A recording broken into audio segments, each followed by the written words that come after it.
contemplation. We've had plenty of time to pause and reflect. We seem to have moments of silence every week on the House floor. We've had so many thoughts and so many prayers, but no votes. Orlando was just the latest in an awful series of mass shootings, all of which, we usually say in hindsight, were committed by people who should not have had a gun. Some shootings are committed by people who claim to be inspired by extremist religious ideology, shootings like Fort Hood, Chattanooga, Colorado Springs, and San Bernardino. Shootings are committed by abusers, stalkers, or perpetrators of domestic violence. The spouses, significant others, or family members of mass shooters have the greatest risk of being numbered among the fallen. And nearly all mass shootings, like Newton, Aurora, Lafayette, Tucson, Virginia Tech, are committed by people who are later said to have had exhibited extreme signs of mental instability. In Virginia, Cho, everyone knew that that young man was seriously mentally ill. And so many mass shootings like Emmanuel AME Church in Charleston, Umpqua Community College in Oregon, the Sikh Temple in Wisconsin, are committed by hate-filled individuals who target victims because of their identity. You know, the person who killed 49 Americans in Orlando was all of these. He committed horrible acts of violence against his ex-wife. He exhibited such derangement and fright that he frightened classmates and coworkers. He was a potential terrorist by the FBI, and he chose to target a gay nightclub on Latin night. He was, in virtually every respect, literally the last person that we would want to have access to legally buy a gun. And yet, he went into a gun store and legally purchased an assault weapon, a Glock, and a huge amount of ammunition. Now, he didn't violate any laws in the purchase of these weapons because our laws are not good enough. There are things that we can do to help this problem. We can expand background checks to prevent dangerous people from getting guns. We can allow the Attorney General to prohibit suspected terrorists from buying guns. We could pass my bill, the Keeping Guns from Criminals Act, to hold gun owners accountable for making sure they only sell weapons to responsible people. We could try to pass another great bill, the ATF Enforcement Act, which would allow the ATF to truly enforce gun laws and call the bluff of those who say our gun laws are good enough. And we could pass gun violence restraining orders like they have in California so that law enforcement and family members can temporarily remove guns from family members who are in moments of crisis. I know each one of us has had family members who are either in deep depression, maybe a psychotic episode, that we absolutely didn't want to have a gun. Look, there are a lot more things we could be doing instead of having these endless moments of silence and then getting out of town for 6 or 7 weeks. Doing nothing is not rational. It's madness, it's folly, and it's morally wrong.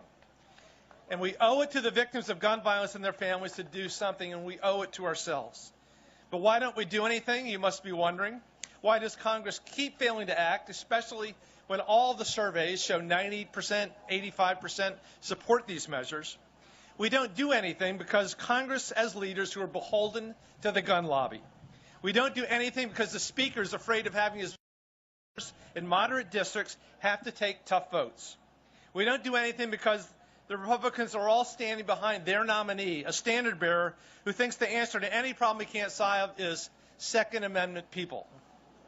They're standing behind a man who attended an anti-LGBTQ rally this week, 3 months after the Pulse nightclub shooting, a rally they held in Orlando. They're standing behind a candidate who wants to appoint Supreme Court judge who will strike down marriage equality. We've come all this way, and we are not going to go back. I wish I could say this was just about party loyalty, but sadly, Trump isn't as different as you might think. House Republicans this summer decided that it was more important to them to try to attack LGBTQ government workers and regulate bathrooms for transgendered people than it was to fund the government. And I don't mean that figuratively. They actually stopped the entire appropriations process because they couldn't pass amendments attacking LGBTQ people. We have to make progress. LGBTQ people were targeted and murdered in hate crimes committed with guns in recent years in places as far apart as Seattle, Manhattan, and Orlando. And we can't stop this problem by pretending it doesn't exist. We must fight back to disarm hate.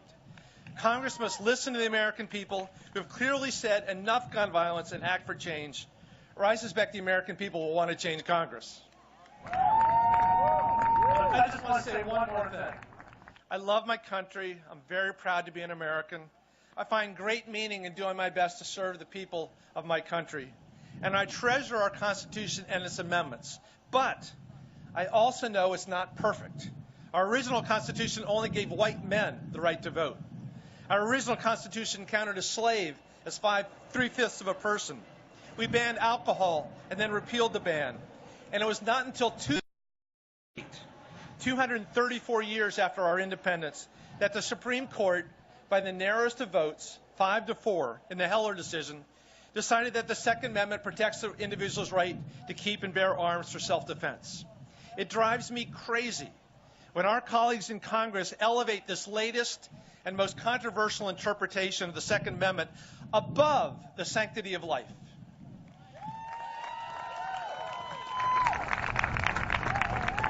Bear with me on the map. Today, the average American man is going to live 79 years, a woman longer.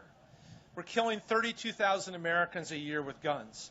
79 times 32,000 is 2.5 million people. In my lifetime, 2.5 million people are going to be killed by guns. This is more than 1 million more deaths than all the deaths in every war we have fought. Revolutionary War, World War II, Civil War, World War, every single one. It's 1.3 million. 2.5 million gun deaths during my lifetime. We honor and respect our veterans as we must. Yet we disrespect and we dishonor those 2.5 million who will be murdered by their hands or another's during our lifetime because of insane gun abundance. How can we possibly justify a public conscience that will sacrifice 32,000 innocent gun deaths a year in idolatry to gun manufacturers and the NRA? How do they sleep at night? And what do they expect to await them after this life has passed? On what basis can they ignore the most fundamental precepts of every world religion and humanism? God is love, not hate. Thanks for all that you are doing on this very hot afternoon to change our future. Please be patient and please be relentless. Thank you very much.